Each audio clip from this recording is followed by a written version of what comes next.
Tanglawang kayo ng liwanag na nagbubuhat kaharian ng mga langit at managano kayo sa paglalakbay sa kapayapaan ngayon at lagi.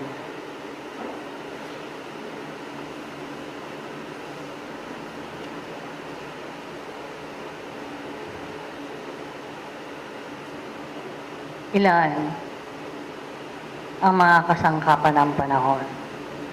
5 po ang parlante, 3 po ang korandera at 1 korandero. Nasaan ang ibang mga kasangkapan?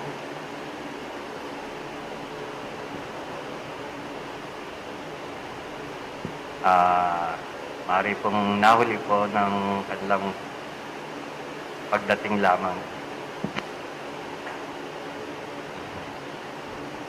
Nalalaman ninyo ang inyong dakilang tungkulin. At ang bawat isa'y mananagutan sa mga tungkuling inyong naisagawa at hindi naisasagawa. At kayo rin sa inyong mga sarili ang magkakaroon ng kakaibang damdamin kung kayo nga ay masikap na tumugon sa inyong mga dakilang tungkuling nakapataw sa inyong mga balikat. Alalahanin ninyong mahalaga ang bawat lumilipas na sandali upang ito ay mailaan sa isang magandang kaparaanan at makapagbunga ito sa inyong pagkatao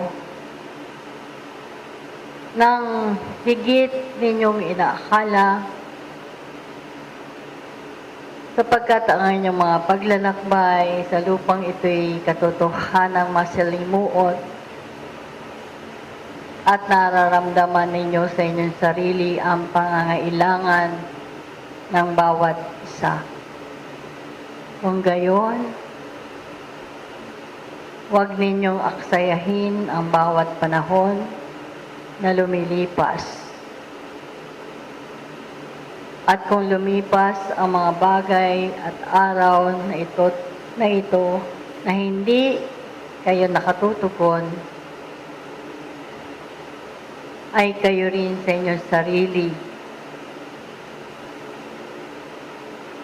ang kikilala sa kahinaan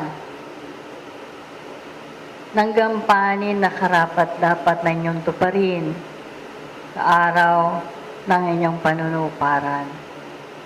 Bilang isang kasangkapan ng panahon, ay naroroon lagi ng kahandaan ang bukas palad ng inyong mga sarili upang ang mga humihingi ng pagkakantili at paghaplos ng inyong mga palad ay lagi nang kayo ay naroroon at nakatutugon at nanunuparan sa inyong mga sarili.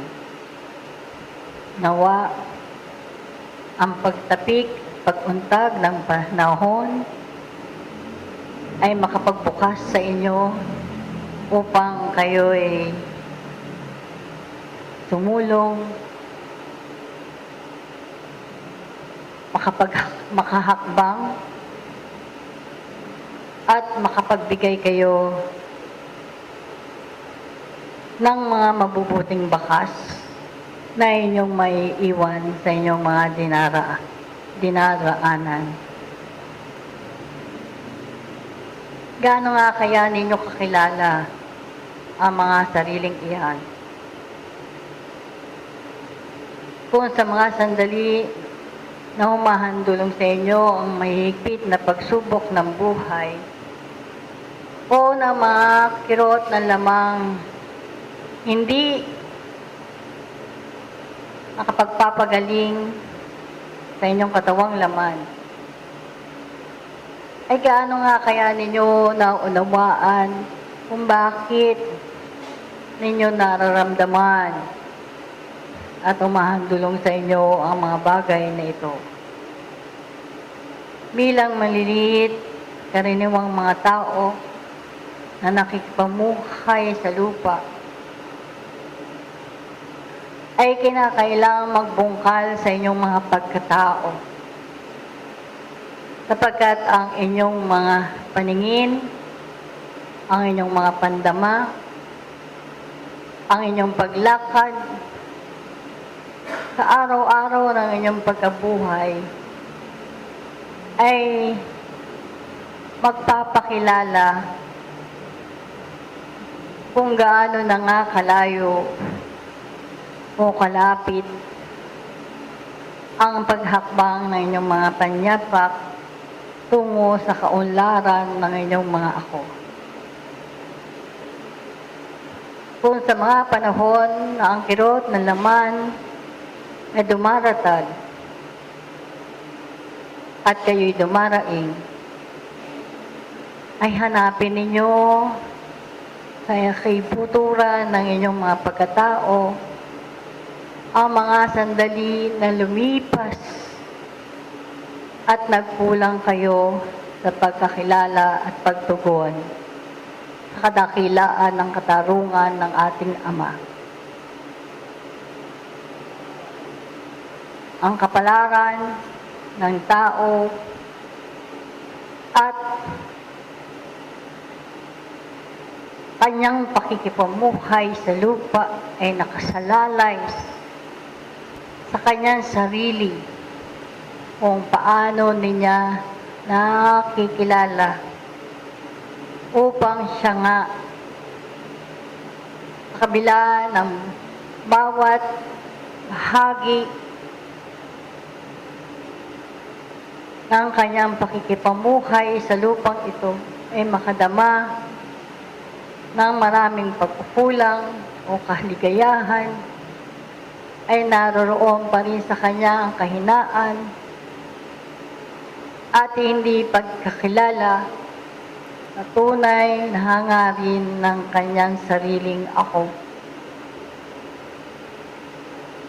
Nagpapakilala ang panahon kung gaano ang tigib na timbang sa inyong mga sarili ang mga aralin ng buhay na inyong nilalakaran sa panahong ito. Kadalasan ay nakikita pa rin kayo sa maraming kahinaan, paghatol, pagtatamad-tamaran, pag-aalinlangan sa maraming mga bagay na ibinibiyaya sa inyo ng mga langit sa araw-araw ng inyong pagkabuhay. Subalit, kayo sa panahong ito'y kinakailangang magsumikap. Na tulad ng isang bulaklak na kinakailangang masamyo ang kanyang kabanguhan sa bahagi ng kanyang pakikitalad sa lupa, kung paano ang kanyang pamamukadkad sa lupang ito ay magbigay ng kagandahan, ng katamisan sa paningin ng mga tao upang dito'y maakit ang kanyang sarili at magkaroon ng magandang damdamin ng kanyang sarili upang makita niya na sa maliliit na bulaklak na nabubuhay sa lupa ay meron din ang tungkuling hinaharap at ginagampanan sa lupang ito. Paano pa nga kaya kayo, mga iniibig kong mga kapatid, na higit sa mga halaman at hayop na inyong nakikita, na mayroon makatalinuhan, ang mayroon ng magagawa na maliliit na kaparaanang maihakbang ang inyong mga panyapak tungo sa kaunlaran ng inyong mga ako at panunuparan ng inyong mga dakilang tungkulin at ang lahat ng inyong pangangailangan ay nasa sa inyong mga harapan. Kayo na lamang ang magbibigay ng panahon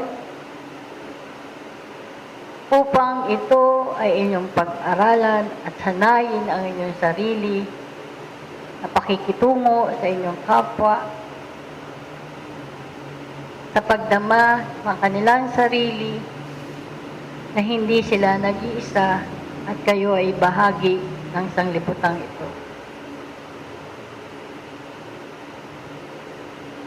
Ang mga nahihirapan sa pakikipamuhay sa lupa ay yung mga nilikhang hindi nakauunawa.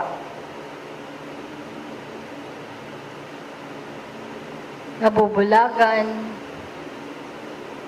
sa mga nakikita ng kanyang paningin at hindi masino ang kanyang sarili kung bakit siya ay naririto at ano ang kanyang layunin. Kayo na mayroon ng mga binhi na itinanim sa inyong mga pagkatao, minana sa inyong mga magulang,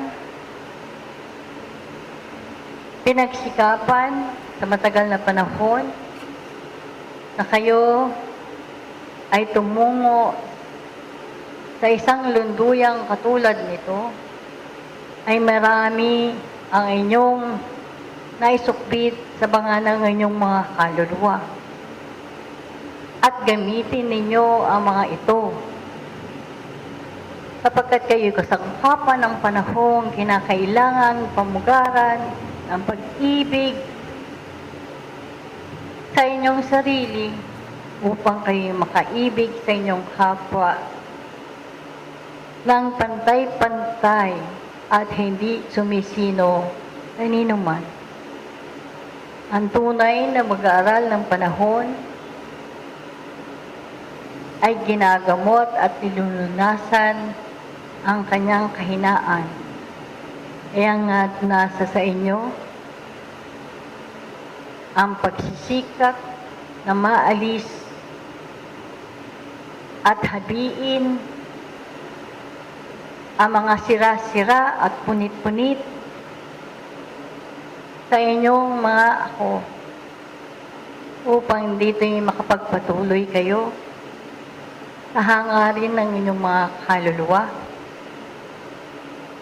na magkaroon ng kawagasan at makapaglingkod sa inyong kapwa at sa Diyos na inyong sinasampalatayanan. Nawa, ang mga tungkuling nasa sa inyong balikat ay pagsikapan ninyo sapagkat ang mga sandali na lumipas ay hindi na muling magbabalik at kayo ang mananagutan sa mga sandali ng inyong pagpapabaya. O kaya nga't kayo'y laging tinatawagan higit ang mga kasangkapan ng panahon na tumutugon. Higit sa mga ganitong gawain ng ating pagbabahagi at pagtutulungan sa gamutang ito. Maging malinis ang inyong mga puso, ang inyong mga kaisipan, damdamin at kalooban upang kayo nga ay tunay na makapagbahagi ng inyong sarili sa mga kapatid na ating tinutulungan. Sa mga bagong dumudulog, nawa ay lagi ninyong pakinggan ang awit ng panalangin sa inyong mga sarili, maging ito'y paulit-ulit sa inyong kaisipan upang manalaytay sa inyo ang lakas na hinihingi ninyo sa tuwina. Ang panalangin ay isang mabisang sandata ng tao sa sandali na siya ay naroroon sa higpitan ng kanyang pakikipamuhay sa lupa. Sapagkat nadarama ninyo na kinakailangan ninyong itingala ang inyong mga ulo sa kalangitan, kinakailangan ninyong manambitan upang hingin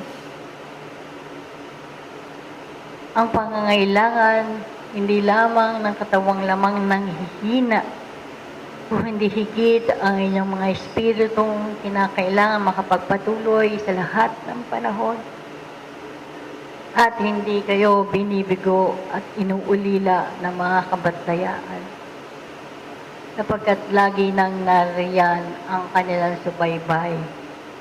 Kayo lamang ang nagkukulang at hindi ninyo nadarama sapagkat marami ang nagsasalimbayan sa inyong mga kaisipan at patuloy ninyong dinaraanan ang inyong mga paglalakbay na ito na pikit mata lamang ninyong sinusunod ang kagustuhan ng inyong mga sarili.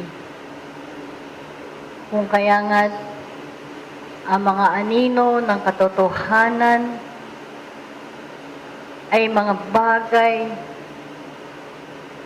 na hindi nakapagpapaligaya sa tunay ninyong ako.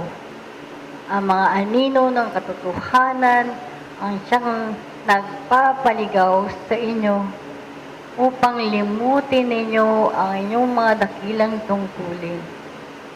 Kung kaya nga, hanapin ninyo ang tunay na liwanag, harapin ninyo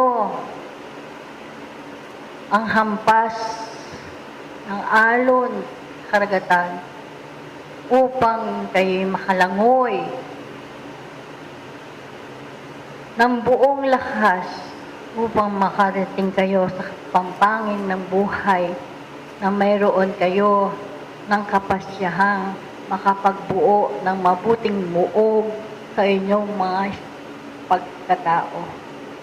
Hindi kayo bibiguin kung kayo'y nakikitang nagsusumikat, nag-aaral, nag-aalis ng karamihan ng inyong sarili at nagpapatuloy kayo sa lahat ng panahon, anuman ang panahon na dumaraan sa inyong buhay, ay naninindigan ang inyong mga sarili na kayo'y tumayo at ibandila ang katotohanang matagal nang ibininhi sa lahat at bawat isa. Ngayon, magpapatuloy tayo, ibaba, at ang pagbabalani ng tubig ay isang kaparaanan ng panunuparan ng tungkulin ng lahat at bawat isa. At ang tubig na iyan sa inyong harapan o kalagitnaan ay mga tubig na magbibigay ng kagamutan sa lahat ng uri ng karamdaman. Kayo na humihingi ng mga tubig na iyan ay huwag ninyong aksayahin sapagkat ang tubig na binasbasan ay kinakailangan mayroon ng sapat timbang, kung paano siya iinumin, at kung makalipas ang isang buwan ay kinakailangan ang mga tubig na ito'y ilagay sa tamang kalagayan upang ibahagi naman sa mga halaman o ang mga basyong kinakailangan ninyo ay kinakailangang malinis at hindi doon sa mga basyong o botelya na nagbibigay ng init at panandilian lamang.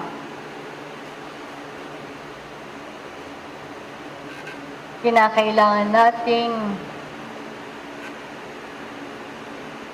bigyan ng pansin higit na mga kapatid na guardian kung paano ang paglalagay ng tubig na ito sa tamang kalagayan.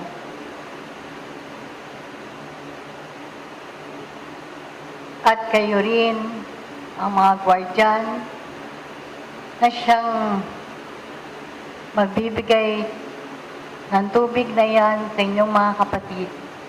At kayo rin ang magsasauli sa tamang kalagayan kung saan ninyo kinuha. Sa katotohanan ay hindi na nangyayari ang mga bagay na ito. Noong unang panahon, ang mga guardian ang siyang naglilinis ng mga botelyang pinaglalagyan ng ating mga semilya. Ngayon,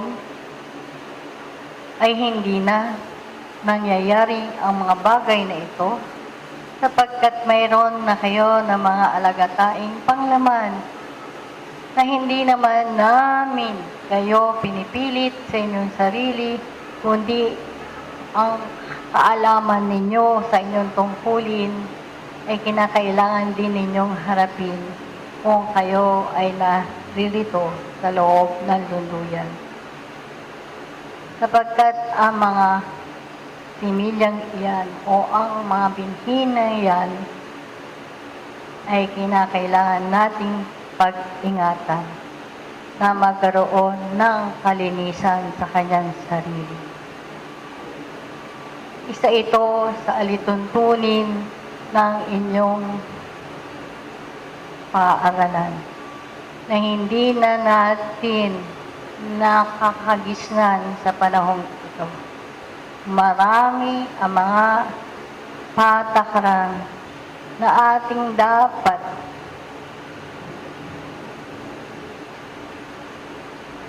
pagtuunan ng pag-aaral upang tayo'y tunay na makaalinsunod sa maliliit na paraanan sa loob ng ating pag-aaral na ito.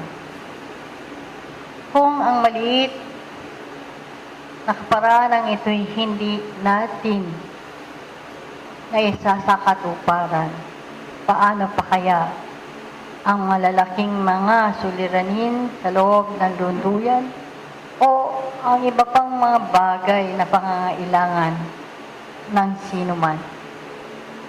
Kaya nga,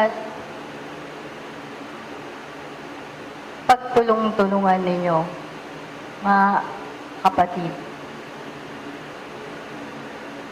ang unti-unti ng pagbibigay ng panahon sa maraming patakaran, alituntunin sa loob ng ating simulain at paaralan na ito. Sana'y makatugong kayo sa lahat ng sandali, higit na mga kasangkapan ng panahon at ang mga umuugit sa loob ng lunduyang ito. Kayo'y tinatawagan na ng panahon na kinakailangan ninyong pagsikapan na makiisa sa panawagan ng mga kabatlayaan. Lagi na. Pag-aralan at sinuhin, suriin, ang mga bagay na sa inyo ay lagi nang pinahayag sa kalagitnaan ito. Hindi kayo mga panatiko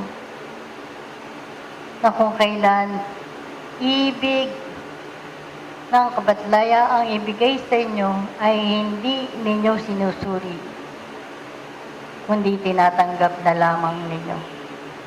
Kinakailangan ninyo ang pag-aaral sa loob ng lunduyan at sa pag-aaral sa mga hayagang na lagi nang binabahagi sa inyong kalagitnaan. Mapupuna ninyo, mawawari ninyo, at kayo na rin ang siyang magtatanong sa inyong sariling bakit at ano, paano nangyayari ang mga bagay na yan. Balit, ang lahat ng ito'y mayroon ng katugunan at ang katugunan ito ay nasa pagsisikap ng isang sarili tungo sa ikatatagumpay sa pag-aalinsunod sa maraming kahingian sa loob ng dunduyang ito. Nawa, hindi kayo mabigo. Hindi rin mabigo ang kabatlayaan sa inyo, sapagkat lagi nang nilalawit ang pag-asa upang ang kabuuan ay magkaroon ng katagumpayan at makaalpas kayo sa maraming kahinaan na lagi nang umahandulong sa inyo ngayon at lagi na. Ito ang maliit kong galay at pagpapaalala sa inyo. Nawa hindi kayo magkaroon ng pagkakataong magkawatak-watak o hindi kayo ay mabuo sa pagkakaisa. Kay isang layunin, kay isang damdamin, kay isang daan na patutunguhan ng lahat at bawat isa ang kanyang kasulungan at kawagasan. Magpapatuloy tayo sa iba.